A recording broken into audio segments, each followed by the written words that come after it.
vez onde nós iremos estar meditando sobre o tema Bem-vindo à Família. E nesta família todos são bem-vindos. Em Cristo Jesus não há grego, não há bárbaro, não há judeu, nem gentil. Todos são um em Cristo. Em Cristo. E você que nos visita, você é bem-vindo a essa família.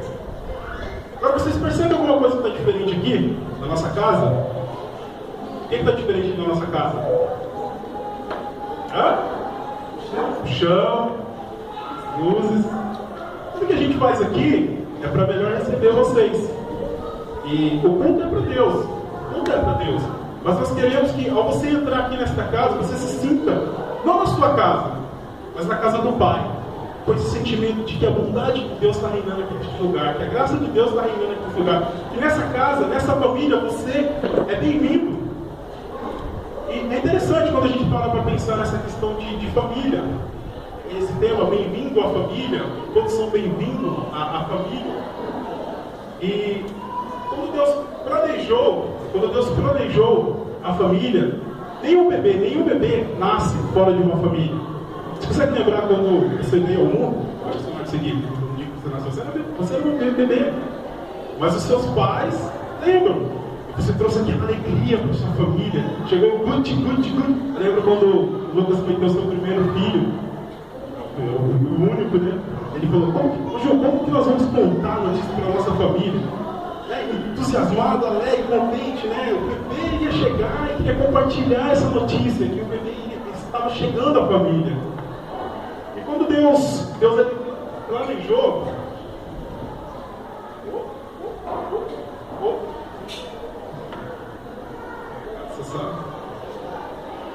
Deus planejou a família de tal forma que o bebê nasce sem família. E quando eu estava pensando nessa questão, que nem o bebê nasce sem família, eu estava pensando quando eu cheguei na família de Deus, no reino de Deus. Eu era tímido, parece, né? Eu sou tímido. Aqui está quebrando barreiras, aqui, ó. Está aqui falando. Só o pastor Wilson que joga nessa fogueira aí. Mas glória a Deus, né? E eu lembro quando eu cheguei aqui na família, no reino de Deus, na casa de Deus, nessa igreja, eu era todo tímido, as pessoas vinham e começavam a conversar comigo, eu ficava só assim, ó. Não conseguia falar por causa dessa timidez, todo preso. E fazendo parte dessa família quando eu cheguei, eu vi como que Deus foi trabalhando na minha vida. Como que Deus foi quebrando barreiras na minha vida. Como que Deus colocou pessoas. Eu morava no Novo Horizonte, eu não trabalhava, não tinha passe para vir para a igreja. Mas Deus colocou um discipulador na minha vida e falou, você vai vir, aqui está o vale transporte. Me dava o vale transporte 20, 40, para você vir no culto, para você vir aqui no discipulado. Havia um cuidado, eu estava chegando, havia um cuidado comigo. Deus, que bom, gostoso sentir isso. Bem-vindo à família. Se você entrou aqui nessa noite, você não faz parte de nenhuma família, você decidiu por algum motivo, por alguma razão, viver isolado, sozinho. Deus não criou nenhum de nós para viver de maneira isolada e sozinho. Deus criou nós para vivermos em família. Se você entrou aqui nessa noite e por algum motivo você não está com a sua família, não faz parte da família, talvez hoje Deus vai tocar no seu coração. E nós queremos isso. Nós queremos que você faça parte dessa família, a família de Deus. Para que você seja cuidado, assim como eu fui. E quando a gente fala para pensar nos primeiros cristãos, eles se reuniam em cultos caseiros. E quando eles se reuniam, eles compartilhavam suas vidas. Eles dividiam tudo que tinha, compartilhar e dividir. Você quer compartilhar e dividir tudo comigo, Fox? Começa a compartilhar o seu salário da manhã. Mas eles se reuniam, estavam juntos como família. Quando a gente para pensar na igreja de Atos, o grande lance não era as grandes estruturas, a igreja, o templo físico, mas eram os relacionamentos. A ênfase de Deus, o desejo de Deus era que aquele povo, aquela igreja que estava nascendo, pudesse viver e valorizar os relacionamentos. E como que isso era valorizado? Como eu estou falando, um cuidava do outro, não tinha necessidade. Aqueles que tinham mais vendiam, traziam aos apóstolos para repartir à medida que cada um havia necessidade no corpo. Mas eu penso comigo que posso estar errado, e se eu estiver errado, por favor, pastor Wilson, o senhor me corrija, por gentileza. mas não aqui, porque senão eu vou ficar envergonhado. Depois, beleza. Mas eu penso que, com o passar do tempo, eu acho que a igreja foi perdendo essas características de relacionamento. Deus nos criou para nos relacionarmos primeiro com Ele e uns com os outros. Esse é o desejo de Deus. Mas eu penso que com o passar do tempo a igreja foi perdendo essas características que eu falei, que eles compartilhavam. E com o passar do tempo, o povo de Deus deixou de ser uma família para ser uma organização. Alguma coisa, ou princípios, valores, foram se perdendo ao longo do tempo. E nós queremos que resgatar, se nós estamos vivendo, se você não está vivendo, se você acha que não, isso não está acontecendo, nós queremos que isso seja verdade na nossa família. E eu sei que aqui é, porque eu fui cuidado, você foi cuidado até hoje. Mas por Deus, agora as igrejas, grandes templos ou pequenos templos, preocupados, claro que a gente está preocupado em fazer o melhor para Deus em primeiro lugar, oferecer o melhor para Deus, cuidar da nossa casa. Mas o que nós queremos aqui é valorizar os relacionamentos. Quando você vai para a célula, quando você sai da sua casa para ir na célula, não sai assim, mas quinta-feira eu vou para... Não, desanimado, falando, mas não saia pensando nisso. Saia pensando, nossa, eu vou lá, porque vai ter eu quero me relacionar com ele. Eu quero compartilhar a semana, tudo que eu passei, ou tudo que ele passou, eu quero que ele compartilhe comigo, porque nós somos uma família. E para a gente pensar sobre essa questão hoje, que todos são bem-vindos na família de Deus, gostaria que você me acompanhasse na leitura de um texto que está na Epístola aos Efésios, capítulo 2.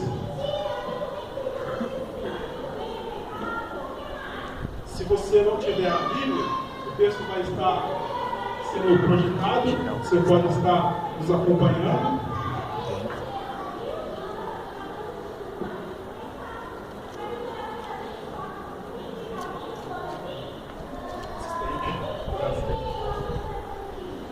Efésios, Epístola de Paulo aos Efésios, Paulo escrevendo aos fiéis, de Efésios, da igreja de Efésios.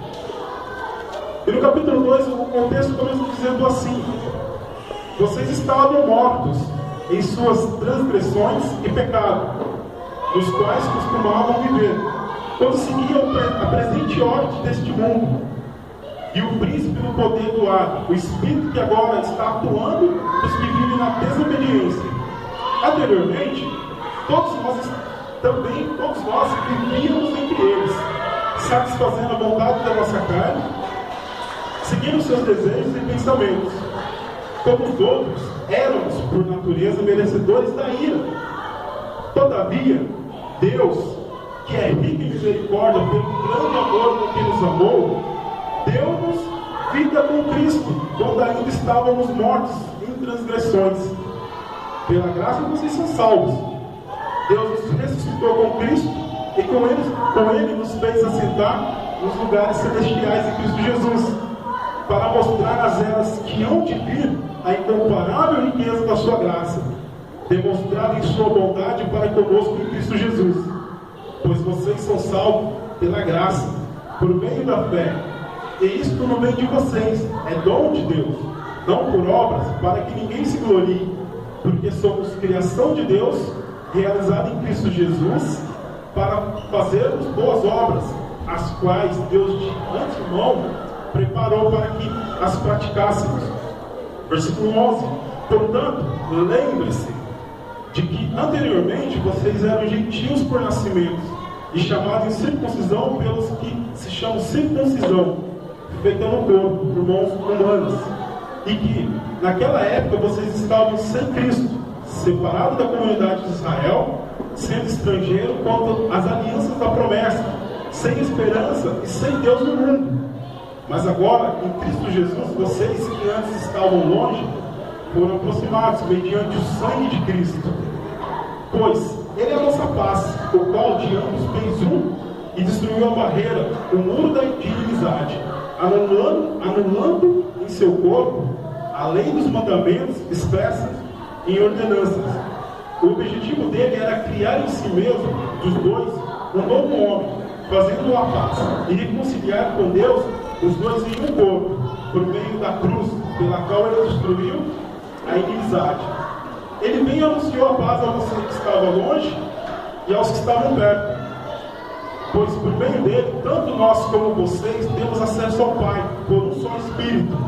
Portanto, vocês já não são estrangeiros, nem forasteiros, mas concidadãos dos santos e membros da família de Deus, edificados sobre o fundamento dos apóstolos e dos profetas, tendo Jesus Cristo como pedra angular, no qual todo edifício é ajustado e cresce para tornar-se um santuário santo no Senhor. Nele, vocês também estão sendo edificados juntos para se tornarem morada de Deus por seu Espírito. Ao escrever essa epístola, Paulo, que é o autor dessa epístola, ele não está na mente de Paulo alguma tribo específica, não está na mente de Paulo algum segmento da sociedade específico, e nem mesmo as pessoas mais corruptas dos seus dias, do seu próprio dia. Não é isso que está na mente de Paulo quando ele está escrevendo essa carta. Quando Paulo está escrevendo essa carta, ele está falando de maneira generalizada de toda a raça humana. Ele traz esse diagnóstico mostrando que todo homem, em todo lugar, está separado de Deus, está distante de Deus. Então, diante disso, nós temos um conceito do apóstolo Paulo contra todos os homens. Todos os homens, segundo o texto que nós estamos lendo, eu esqueci de mudar aqui, perdão, meus irmãos, mas mudar para mim, obrigado. A condição do homem sem Cristo. É isso que Paulo mostra quando a gente começa a olhar para Efésios capítulo 2, versículo 1 ao 3. Ele mostra a condição do homem sem Cristo.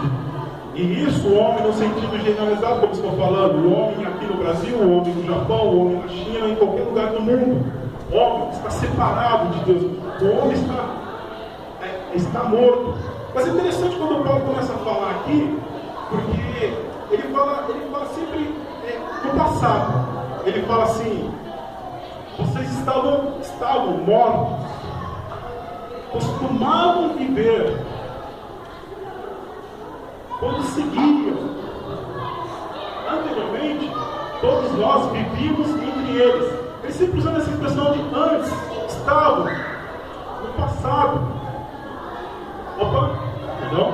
Mas quando a gente para pensar nessa questão que Paulo fala, vocês estão mortos os seus pecados e delitos, ou transgressões, pecados, algumas traduções falam.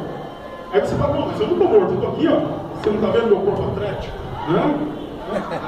Você não está vendo a minha mente intelectual? Minha personalidade, eu até pareço com um ator, com uma atriz, eu não estou morto. Estou mais vivo do que nunca. Mas quando Paulo está falando que nós estávamos mortos, e a Bíblia ela vai falar de 3 mortes, o pastor Lúcio fala da Bíblia, vai falar para mim, pastor, me corrige. Mas a Bíblia vai falar de 3 mortes: a morte eterna, a morte física.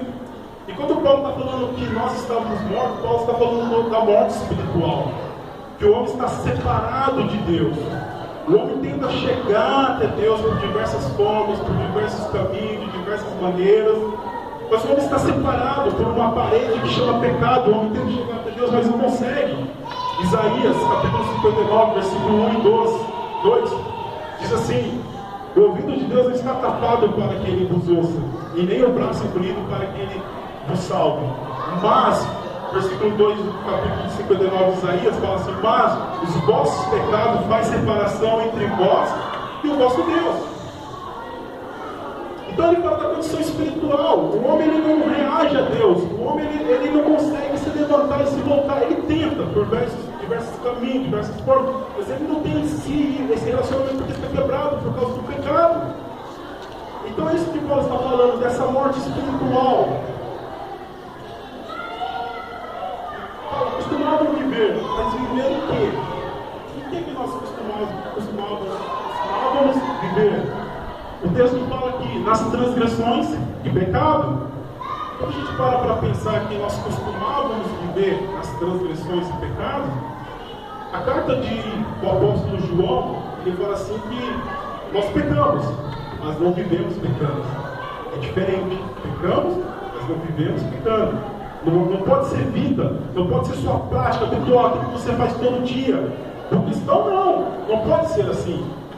Na verdade, não só para o cristão, o propósito de Deus é para que nenhum homem pudesse viver pecando, que nenhum homem se desviasse do propósito de Deus, errasse o alvo de Deus, deixasse de ter um relacionamento com Deus. É para nenhum homem, em todo lugar, que o homem pudesse ter um relacionamento com Deus.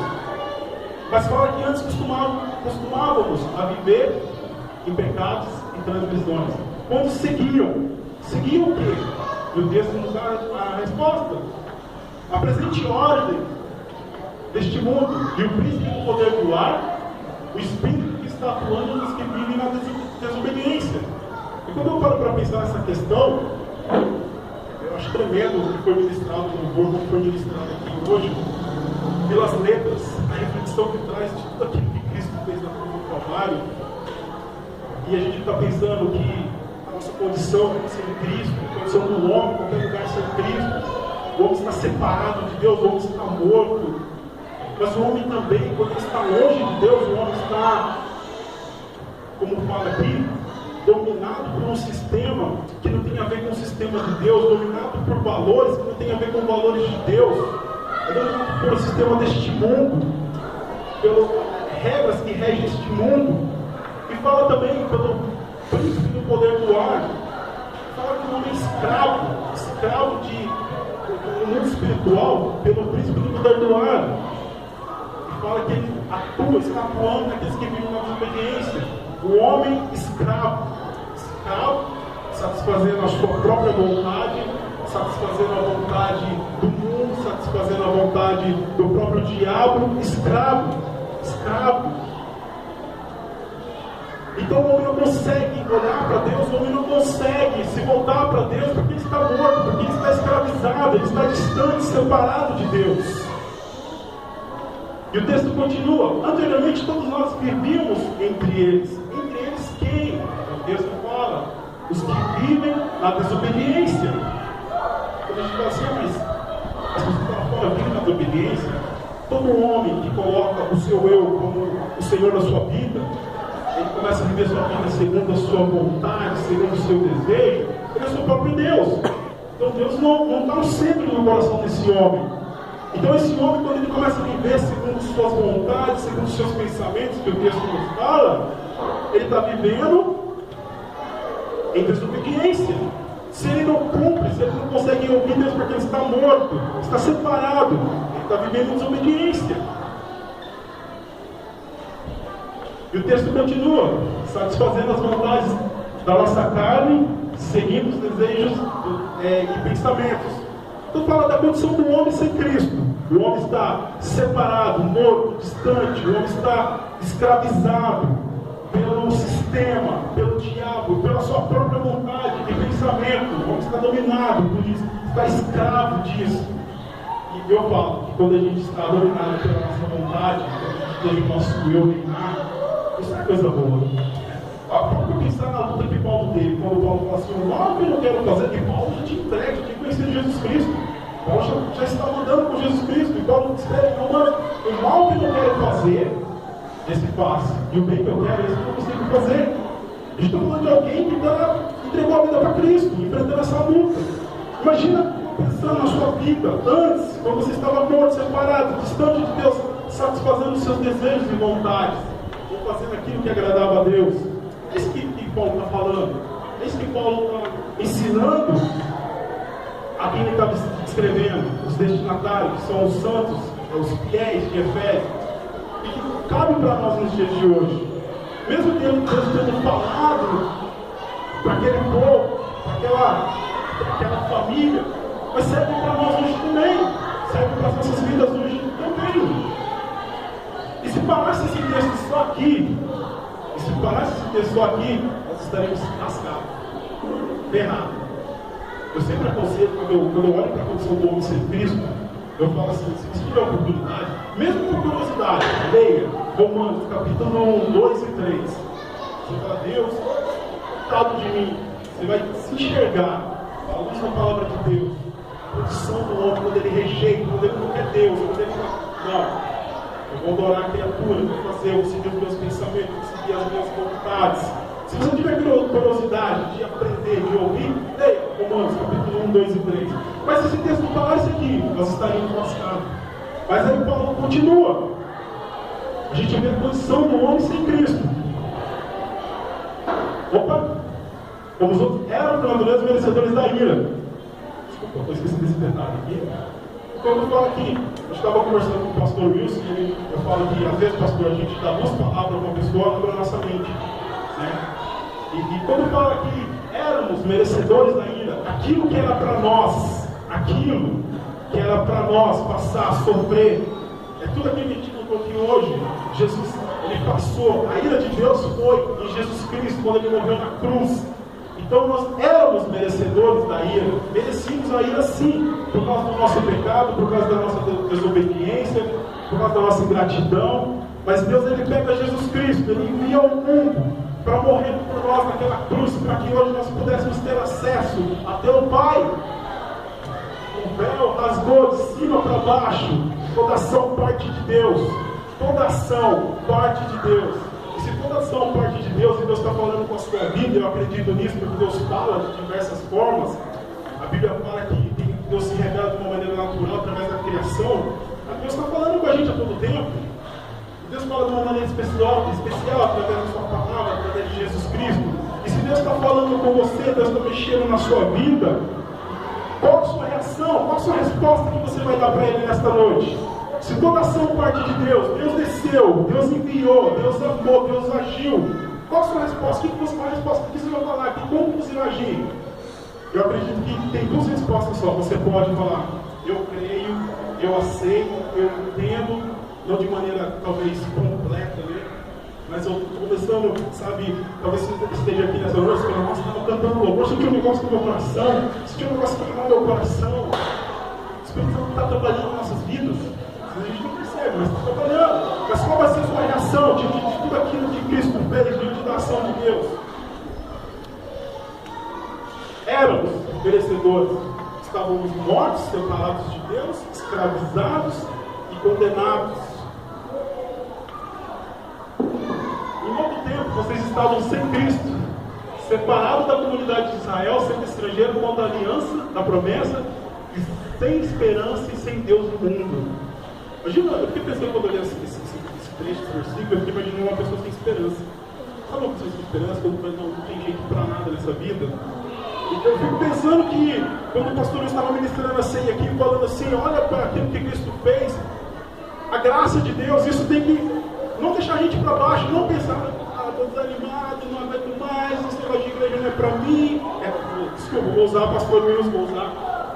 Você fala assim, esse negócio de família de Deus, igreja, eu não gosto disso, porque na igreja tem hipócritas, pessoas falsas.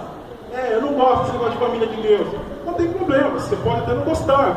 E o pastor usa essa expressão, eu gosto, eu vou comprar. Tem hipócrita. Sempre cabe mais um. Você é bem-vindo. Aqui todo mundo é pecador. Todo mundo erra, todo mundo peca. Mas tem uma grande diferença. A diferença daquilo que Cristo fez e aquilo que Ele está fazendo na vida de cada um. A gente vai entender isso mais para frente. Fala que Cristo é a pedra angular. E Deus está edificando nas nossas vidas sobre essa pedra angular. Somos pais, sim. Somos pais. Admitimos. Muitas pessoas que erram na minha vida, não acham que eu sou nossa, estou falando na frente, o BA agora está pregando. Eu sou pecador, minha esposa sabe disso, porque ela não vive comigo. Deus muito mais ainda. Mas se parasse aí, nós estaríamos num estado ferrado. E eu estava ali vibrando quando o pastor falando, pregando, ministrando a ceia para nós. É isso, Senhor, deixa eu tocar meu coração, sabe? Não deixa esquecer, por causa das circunstâncias, por causa das coisas que acontecem. Não deixa esquecer daquilo que o Senhor fez na cruz do Calvário. E Paulo continua. E Paulo nos traz para a gente fazer uma reflexão sobre aquilo que Deus fez por nós. E o texto começa dizendo assim, no capítulo 4, todavia Deus, que é rico em misericórdia, pelo grande amor com que nos amou, deu-nos vida juntamente com Cristo Jesus. Entenda uma coisa. Muitas pessoas se esforçam, buscam Deus, das suas maneiras, do seu jeito, Mas entenda uma coisa, toda ação de Deus, tudo aquilo que Deus fez na cruz, o amor de Deus demonstrado por você, por mim, tudo acontece em Jesus Cristo.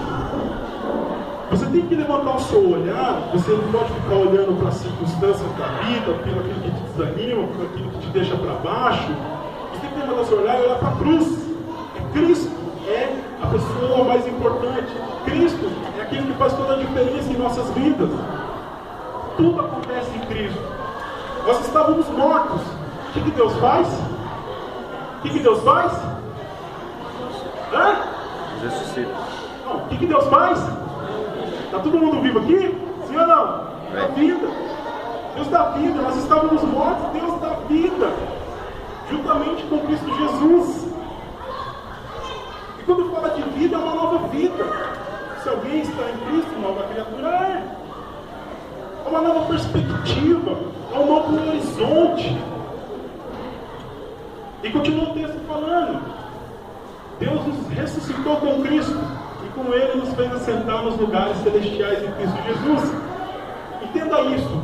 E saia com isso do seu coração. Tudo acontece em Cristo Jesus. Por meio de Cristo Jesus. Através de Cristo Jesus. A Bíblia fala que tudo que foi criado foi por meio dele, para ele e para a glória dele. Sem ele, nada do que existe foi criado. Jesus é a razão de tudo. Se você precisa de uma única razão para viver, para se animar, para pular de alegria, para ter alegria, é Jesus Cristo. Não tem outro. É Jesus Cristo. Mas fala que Deus nos ressuscitou. E eu pensando, eu estava morto. Quando fala ressuscitou, imagina alguém que se levanta. Ressuscitou. Começa a ter vida. Começa a viver, começa a andar. E te coloca numa posição nas regiões celestiais com Cristo Jesus. Deus continua. E quando Deus fez isso? Quando que Deus fez isso por nós? Foi quando o Bruno tocou o microfone comigo? Não, foi lá. Quando que Deus fez tudo isso? Nos deu vida, nos ressuscitou com Cristo Jesus, nos fez assentar nas regiões celestiais. Quando? Era quando ele olhou e falou assim, ó, parceirão, fui com a sua cara, você é legalzinho, bonitão, vem pra cá, vou te dar vida. Toma, você joga a bola legalzinho, você é obediente à sua mãe, vem pra cá, vou te dar vida. Nicolas, intelectual aí, estudioso, vem pra cá. Você acha que Deus olhou e ele viu alguma coisa que atraísse, que ele falou assim, ó, fui com a sua cara, então vou te dar vida, vou fazer você ressuscitar e vou colocar você numa posição nas regiões celestiais. Não tem nada que nos atraísse, pelo contrário, o nosso pecado é separação. O nosso lugar no merecimento era a condenação eterna, separado de Deus, o inferno. Era isso que nós merecíamos. Mas quando Deus fez tudo isso, era quando nós não tínhamos condições de dar resposta nenhuma para Deus. Porque fala que quando nós estávamos mortos, o morto não consegue dar resposta, o morto não consegue fazer qualquer reação. Mas quando nós estávamos mortos, fala que Deus nos deu vida. É quando nós estávamos prostrados, distantes, separados, Deus tocou no nosso coração e chamou, bem, fazer parte dessa família. Eu quero que você faça parte dessa família. E nos colocou aqui nessa família. Quando nós estávamos mortos em pecados, transgressões, foi que Deus nos deu vida. Foi que Deus nos ressuscitou e nos fez assentar nas regiões celestiais em Cristo Jesus. E a finalidade, o propósito de Deus ter feito tudo isso. Gostaria que você guardasse esse versículo no coração. E quando eu estou lendo esse texto, nossa, esse versículo, a graça de Deus, para mostrar nas eras que hão de vir a incomparável riqueza da sua graça, demonstrada em sua bondade para conosco em Cristo Jesus. Nós estávamos escravos do diabo, condenados ao inferno, mas Jesus vem, a Bíblia fala lá que ele rasga a nossa dívida, e ele esfrega na cara do diabo, ele nos dá vida, nos faz levantar, nos dá uma nova posição, para mostrar a incomparável riqueza da sua graça demonstrada e sua bondade para conosco. Vocês têm pessoas que falam assim, nossa, aquela pessoa está na igreja, aquele pecador, aquele cara que era assim, que era assado, que fazia isso, que fazia aquilo. E as pessoas não conseguem entender quando falar, o preso lá que se converte, o cara matou tanta gente, agora resolveu virar cristão. As pessoas não entendem essas coisas. Porque é a graça incomparável de Deus, quando invade o coração do homem, chama o homem para fazer parte dessa família, transforma, muda a história, muda a vida do homem. As pessoas não conseguem entender, mas é a graça de Deus. Eu não merecia estar aqui. Eu não mereci, nenhum de nós merecia, mas é a graça de Deus, é incomparável. E a sua graça, demonstrando sua bondade para conosco. Bondade essa que fala em Romanos, que sempre está nos conduzindo ao arrependimento.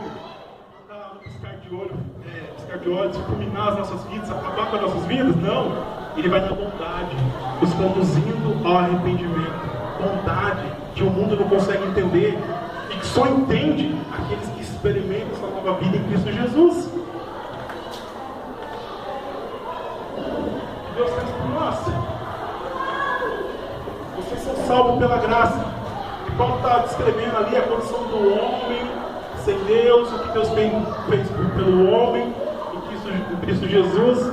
E Paulo fala, se você for guardar um versículo bíblico, tem uns versículos bíblicos, alguns versículos bíblicos que são versículos de ouro, né? Então esse versículo tem que estar sempre na ponta da língua, principalmente no nosso coração. Pela graça vocês são salvos, por meio da fé. Isto não vem de vós, de vocês, é dom de Deus, não por obras, para que ninguém se glorie. Eu até deixei ali vermelhinho, salvos, graça e fé. 3 coisas para quem quer experimentar uma vida em Cristo Jesus, deseja, Deus está mexendo com a sua vida e você deseja isso. Salvação, graça e fé. Não merecíamos ser salvos, mas de graça, gratuitamente, sem merecer. Deus oferece Jesus Cristo, a graça, a bondade que nós não merecíamos. Deus oferece para que pudéssemos ser salvos. E até fala mediante a fé, ou através da fé. E pensando que estávamos mortos, nem a fé nós tínhamos para acreditar em Deus. E algumas pessoas falam que quando falam por meio da fé, essa própria fé que vem de Deus. Você pode até esforçar intelectualmente a sua mente para falar, não, agora eu quero compreender Deus. E tem pessoas que entram em parafuso com isso. Quando fala assim, eu quero compreender Deus. E aí quer pegar Deus, colocar dentro da garrafinha aqui e falar, ó, Deus é amor, bondade. Até essa fé, para a gente acreditar naquilo que Cristo fez na cruz do Calvário, é uma fé que vem do próprio Deus. Como que eu vou acreditar que Cristo pagou o preço na cruz por mim? Ele morreu pelos meus pecados. Eu, Gerson, agora eu decidi isso, eu entendi, a minha mente intelectual, beleza. Muitas pessoas entram em parafuso com isso, tentando compreender Deus com o seu intelecto natural. E ajuda também, viu? Assim, ajuda no sentido de que Deus não criou a gente sem razão. Deus não criou nós de maneira para não pensar. E diante de tudo isso que eu estou falando, eu acredito que vocês têm pensado, feito reflexão, do seu coração, e a pessoa está trabalhando, e você consegue enxergar algo de Deus, essa bondade, essa graça, essa misericórdia de Deus. Você consegue enxergar isso através da fé que vem de Deus, por parte de você mesmo. Estávamos mortos. Uma coisa que eu não entendo, e eu falo, como é que pode uma pessoa que fala que experimenta da graça de Deus, tá aqui, você vê a pessoa com vontade de gritar, de pular, de noite divertida, aí daqui a pouco a pessoa vai embora, não está nem na casa do pai, em lugar nenhum. A pessoa simplesmente foi embora, deu as costas, mas falava que acreditava nisso, na graça, no amor, na bondade de Deus. Eu não consigo entender, sinceramente, se tiver uma razão para isso, depois, se vocês quiserem me explica, porque eu queria entender. Como uma pessoa que fala que experimentou da bondade, da graça, da misericórdia de Deus, fala, agora eu não quero mais, eu quero voltar para a morte, para aquilo que eu vivia antes. Eu não consigo entender isso. Se uma vez experimentou a bondade, a graça de Deus, assim, vai no seu coração, meu irmão, mesmo com os seus pecados, mesmo com as suas dificuldades, o alvo continua sendo o mesmo. A motivação tem que ser a mesma. Se isso vai para o seu coração, não há motivo para desistir, olhar para trás e querer desistir daquilo que Cristo fez na cruz do Calvário. E Deus é tão bondoso que Ele continua cuidando de cada particularidade das nossas vidas. Só a graça dele já bastaria. É isso que Paulo fala. Só aquilo que Ele fez na cruz do Calvário já bastaria. Mas Deus ainda continua sendo bom, acrescentando coisas nas nossas vidas, nos abençoando, provendo coisas nas nossas vidas. Mas só aquilo que Ele fez na cruz já era bastante. Foi bastante. Quem somos agora? Quem somos agora? Então você estava morto, sem vida, escravizado, condenado. Deus em Jesus te deu vida, mas também você passa a ter uma identidade. Porque somos feituras de Deus, criados em Cristo Jesus, para fazermos boas obras, as quais Deus preparou de antemão para que nós as praticássemos. E quando eu falo essa questão, o pastor trouxe a ideia de que somos criação de Deus, poema de Deus, sua obra de arte, sua obra-prima, realizada em Cristo Jesus. Eu li uma historinha que fala assim: um reverendo que trabalhava num instituto teológico, e ele se aposentou. O nome dele é Paulo Gibson. Ao se aposentar, teve o seu retrato desenhado em um quadro. Ao expressar a sua gratidão, fez um elogio bem merecido ao artista. Disse que no futuro acreditava que as pessoas que olhassem o quadro não perguntariam: quem é esse homem? Mas perguntaria: quem pintou esse quadro? Nós somos uma nova criação de Deus, feitura de Deus, poema de Deus. E quando as pessoas olham para as nossas vidas, as pessoas sabem quem nós éramos, o que fazíamos, mas as pessoas têm que... A pergunta que as pessoas devem fazer é: quem fez isso na sua vida? Deus está fazendo algo tremendo, lindo nas nossas vidas. Como o texto fala no final, Deus está edificando as nossas vidas em Cristo Jesus. Mesmo que nós temos pecado, temos falha, mas Deus está trabalhando em nossas vidas. E quando o mundo olha para nossas vidas, quem está fazendo isso na sua vida? Isso que deve causar nas pessoas que cercam as nossas vidas, essa coisa: o que está acontecendo na vida desse cara? Quem está fazendo isso? A pergunta é: quem é você? Não. Quem está fazendo isso na sua vida? E a resposta tem que estar explícita. E eu lembrei, quando eu estava pensando nisso, eu lembrei de Agostinho que fala: pregue o Evangelho, se preciso for. Deixa sua vida falar por aquilo que Deus está fazendo. Você é um poema, criação, feitura de Deus, criado para praticar boas obras.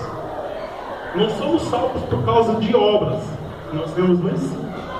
Somos criados em Cristo Jesus para boas obras. As obras não salvam. Deus nos criou para praticar boas obras. Engraçado parar para pensar que Deus de antemão preparou todo um cenário para nós. Em Efésios mesmo fala no capítulo 1 que antes que houvesse a fundação do mundo, Deus nos predestinou para a adoção de filho. Deus traçou todo um plano. Então Deus, ele tem o cenário todo pronto para a gente poder viver e fazer a vontade dele e ser esse poema de Deus. As pessoas sentem vontade de conhecer esse Deus que nós temos. Mas agora em Cristo Jesus fomos aproximados mediante seu sangue. Cristo é a nossa paz, o qual destruiu a barreira, o muro da inimizade. Cristo fez tudo isso para nos reconciliar com Deus. E isso se deu por meio da cruz, pelo qual ele destruiu a inimizade. Por meio de Cristo, todos têm acesso ao Pai.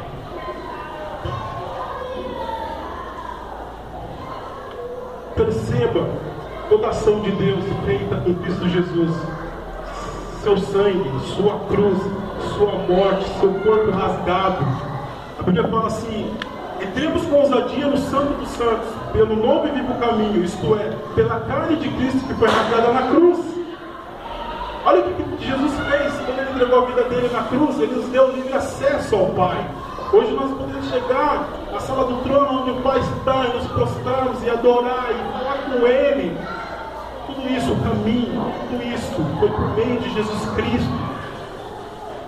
Como eu disse, você precisa de uma razão para pular, para gritar, para chorar, para orar, para se firmar, para fazer discipulado, para fazer alguma coisa para Deus.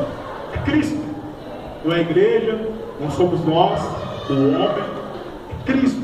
Cristo tem que ser a sua motivação. Aí eu pergunto, aí você fala assim: tudo bem, estou visitando aqui a igreja hoje, o que isso tem a ver com o que você está falando? Tudo que a gente está conversando aqui tem muito a ver com todo mundo, porque se refere a toda a raça humana. Paulo termina o texto falando assim: Portanto, vocês já não são estrangeiros, nem forasteiros, mas concidadão dos santos e membro da família de Deus, edificados sobre o fundamento dos apóstolos e dos profetas, tendo Jesus Cristo como a pedra angular, no qual todo edifício ajustado cresce para tornar-se um santuário santo no Senhor.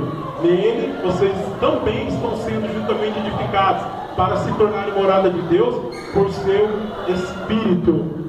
Isso tem a ver com você, comigo? Tem a ver que em outro tempo nós estávamos separados. Hoje somos membros da família de Deus. E se você entrou aqui nessa noite, você não acredita nessa ideia de família. Você vem de uma família talvez conturbada, atrapalhada, ou você foi até mesmo quando você foi gerado, você veio à existência, ter vida, você foi rejeitado. O convite de Deus, e eu acredito nisso, é o mesmo convite que Ele fez para mim há tantos anos atrás e para muitos aqui, continua sendo o mesmo. Deus está te convidando para fazer parte dessa família, a família de Deus. Aí você me pergunta, tá bom, mas como que eu faço isso? Como que eu faço parte da família de Deus? É só vir na igreja todo domingo? É só falar com o taroba de vez em quando, pela rua? Como que isso que acontece? Cristo. Tudo acontece em Cristo, por meio de Cristo, através de Cristo. Se você deseja, não, eu estou precisando fazer parte de uma família, eu quero fazer parte de uma família. Olha, o que você falou no começo, que você foi cuidado, eu quero sentir isso na minha vida também, eu quero ser cuidado. Ao longo da minha vida eu preciso ser cuidado. Pelo contrário, eu cuidei de toda a minha família, mas ninguém cuidou de mim. Se você sente isso, essa família está querendo te abraçar. Essa família está de braço aberto para que você possa entrar aqui. Nós queremos andar com você, nós queremos fazer parte da sua vida, nós queremos ser um com você, nós queremos compartilhar, chorar junto, sorrir junto, correr junto. Se você se sente assim, eu acredito muito nisso. Deus está te convidando para fazer parte dessa família. Você fala assim, família igreja, eu estou falando família de Deus. E família de Deus, a gente entende que é os irmãos que estão reunidos na presbiteriana, é os irmãos que estão reunidos na Assembleia de Deus. Não é a placa da igreja, é parte da família de Deus. Deus está te chamando para fazer parte de uma organização, Deus está te chamando para fazer parte de uma família.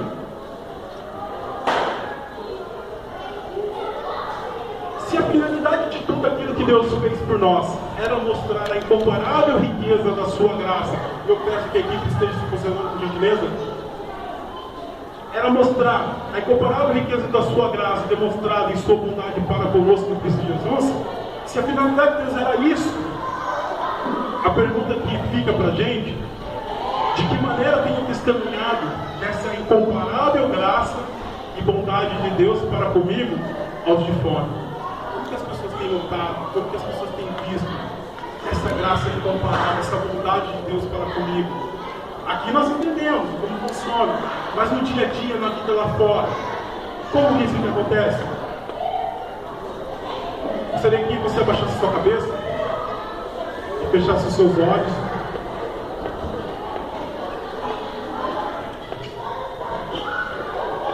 Gostaria que você estivesse pensando a sua vida, tanto para aqueles que estão bem, como aqueles que têm nos visitado. Pensa na sua vida. O que te motiva? O que te faz estar aqui? O que te faz desejar fazer parte dessa família? O que te faz desejar querer servir a esse Deus que entregou tudo por você? Faça uma reflexão.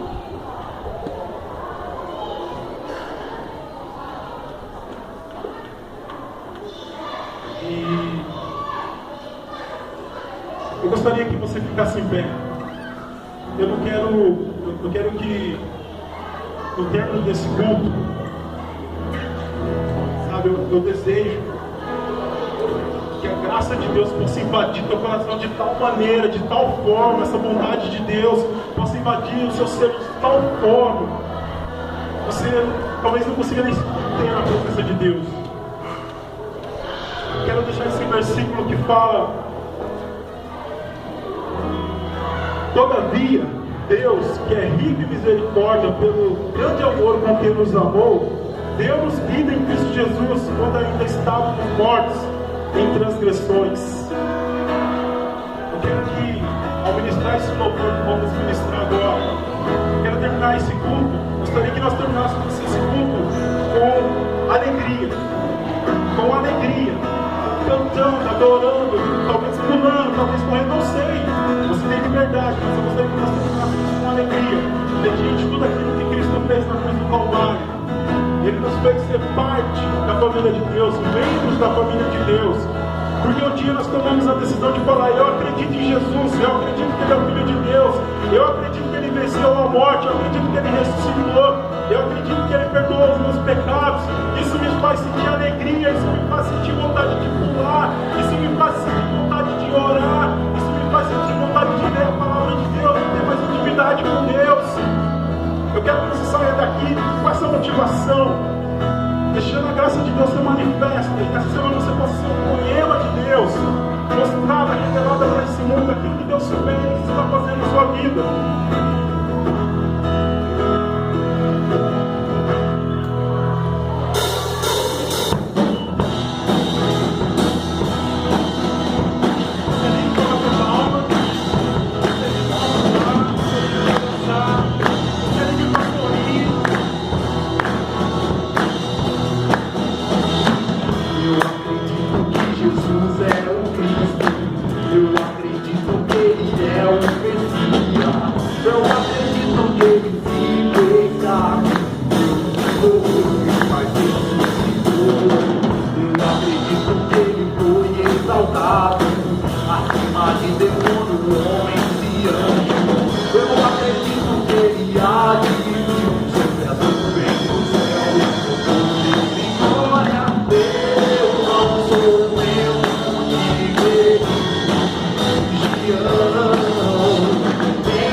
Eu acredito que Jesus é o Cristo, eu acredito que Ele é o Messias, eu acredito que